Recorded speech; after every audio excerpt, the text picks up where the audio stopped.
Tervist, pottsepad!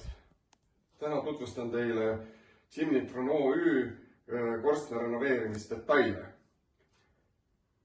Telliskorstna renoveerimine või korstnavitsi renoveerimine on igavene peavalu. Keegi ei taha seal katuse peal töötada.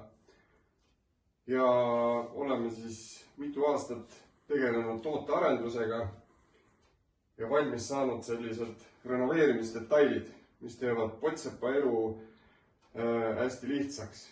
Meie tootevalikus on 6 erinevat moodulit, nii ühelöörilisele korstnale kui mitmelöörilisele korstnale.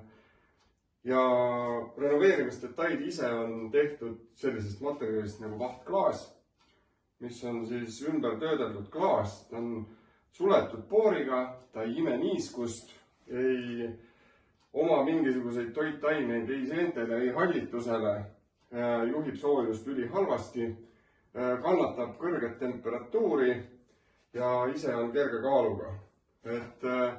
Kõik plokid on siis vibratsioon hüdropressiga pressitud. Plokid on, siin peal on meil üks toorplokk, mis on siis armeeritud ja lihvitud. Sellel on nüüd lõõri sisepind on töötlemata. Kui vaadata nüüd seda klotsi, siis siin on näha, et lõõri sisepind on keraamilise seguga töödeldud. Tootja ütleb sellele segule siis temperatuuri klassiks T600 kannatab ta välja. Meil on siis renoveerimisdetailid telliskorstnatele 27x27 lõõriga.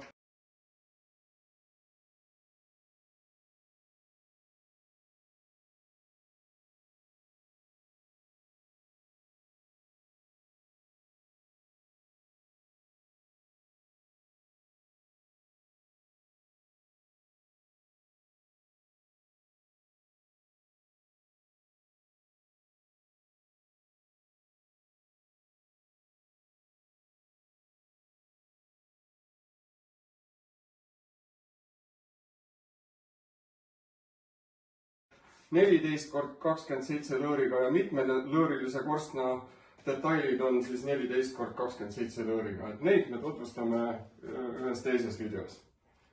Need detailid teevad siis korstnavitsi asendamise hästi lihtsaks.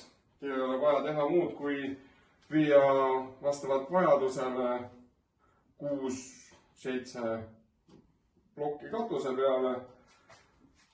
Esimene kiht panna siis müüriseguga loodi ja korstnaliimiga siis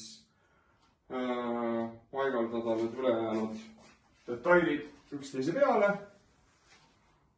Korsten on tarvis vuukida ja ongi valmis.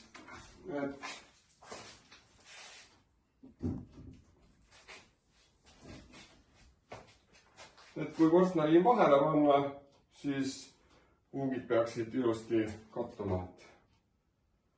Sellist toodet me siis pakume ja pakume esialgu teda 3 värvitoonis.